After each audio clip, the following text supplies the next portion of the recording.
Welcome to World History Channel. If you like this video, please consider subscribing. Anne of Cleves was the fourth wife of King Henry VIII of England. Anne was born at Dusseldorf, the daughter of John III, ruler of the Duchy of Cleves. At the age of 12, Anne was betrothed to Francis, son and heir of the Duke of Lorraine.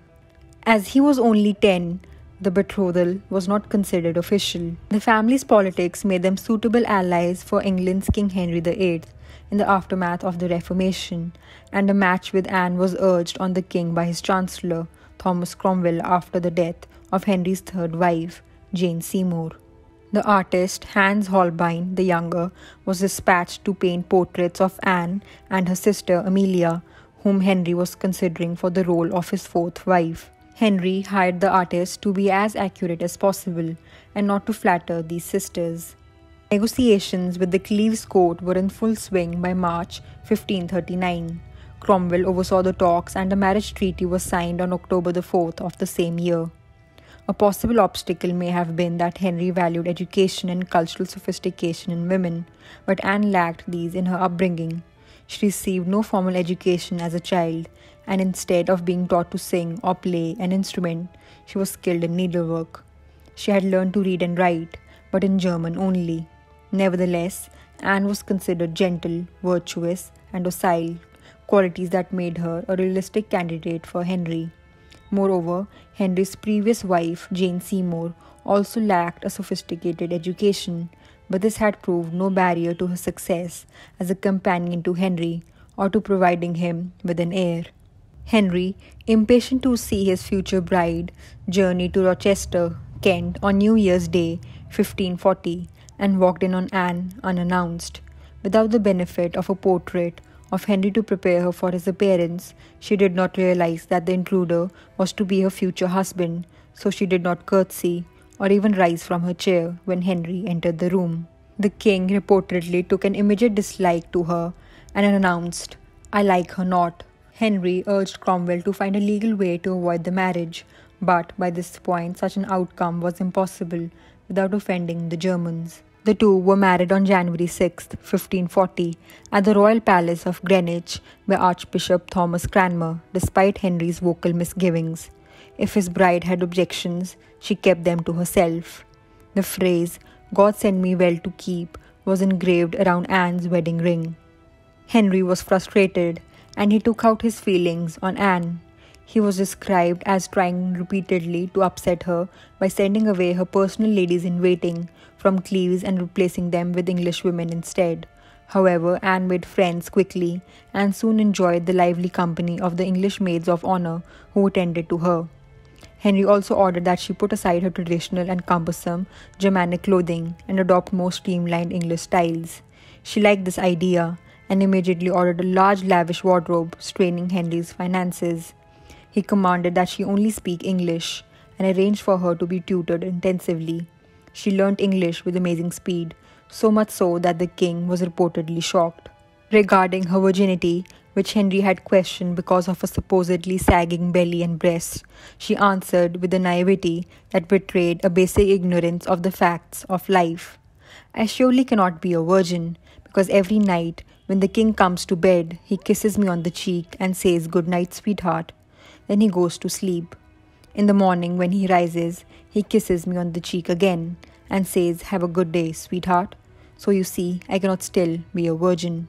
When Anne heard about real sexual relations as described by her maids, she was amazed and stated that nothing like this had passed between her and the king or between her and any other man. This news spread rapidly, making Henry a laughingstock in front of his own people. Anne was commanded to leave the king's court on June 24th, 1540, and on July 6th, she was informed of her husband's decision to reconsider the marriage.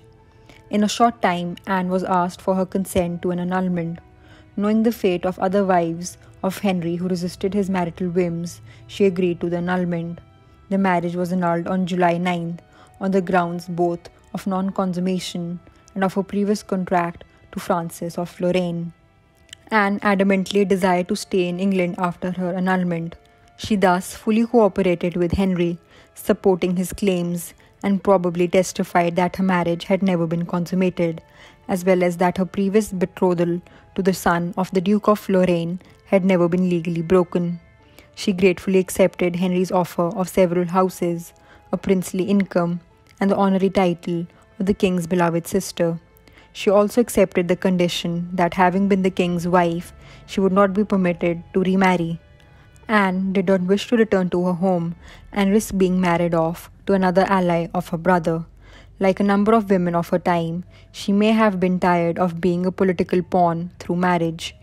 She returned her wedding ring to Henry, requesting that he break it in half to symbolize that the bond between them as husband and wife was broken.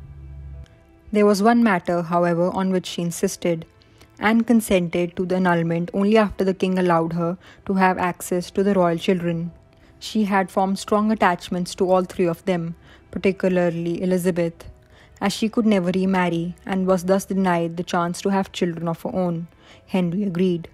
As a tribute to her prudence and good sense, even allowed Prince Edward, the royal heir, to visit her on occasions. Anne happily retired to various country homes that Henry had given her and ended up with an income of £4,000 a year and the status of fourth lady in the kingdom, after any queen, the Lady Mary and the Lady Elizabeth. She occupied herself with refurbishing the estates and other domestic occupations that were her chief interest. Later in life, she converted to Catholicism, to her stepdaughter Mary's delight. She was frequently at court, where she had become one of her brother King Henry's favourite visitors. It seems they had much in common, particularly an interest in upgrading and modernizing their houses. They frequently exchanged cooks and household gadgetry. Thomas Cromwell was less fortunate, his enemies taking advantage of his misfortune in arranging of Anne's ill-fated marriage to the king, managed to persuade the king of his treason and heresy.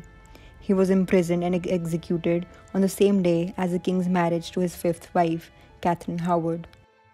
So why did the marriage fail?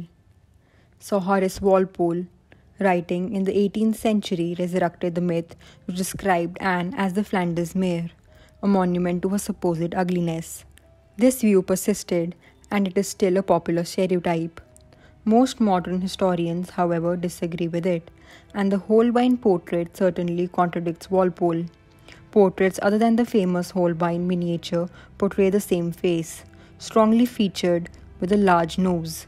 Another theory suggests that Henry and Anne agreed that they simply did not get along well with each other.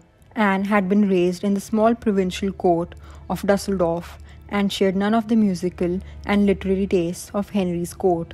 Another theory suggests that the shifts in a threatened Catholic French-Spanish alliance removed any diplomatic motivations for their union. Finally, there is a theory that the marriage was politically inconvenient because of the growing hostility between Henry and the Duke of Cleves. Anne died peacefully in 1557, aged 42, surviving both Henry and his son Edward VI. Meanwhile, her stepdaughter Mary had become queen. Anne's influence as queen was generally much less than those of her predecessors. However, she managed to make good personal relationships with each of the royal children, who had up until that time been raised largely in isolation by servants. Later, she became particularly important in the process of reconciliation between Henry and Mary, his first daughter. She apparently loved each of the royal children sincerely, which gave them affection and support when they had little. Of all of Henry's wives, Anne of Cleves was probably the most fortunate. Though a failure as a wife, she earned the king's respect and affection, and was able to live out her life in relative happiness.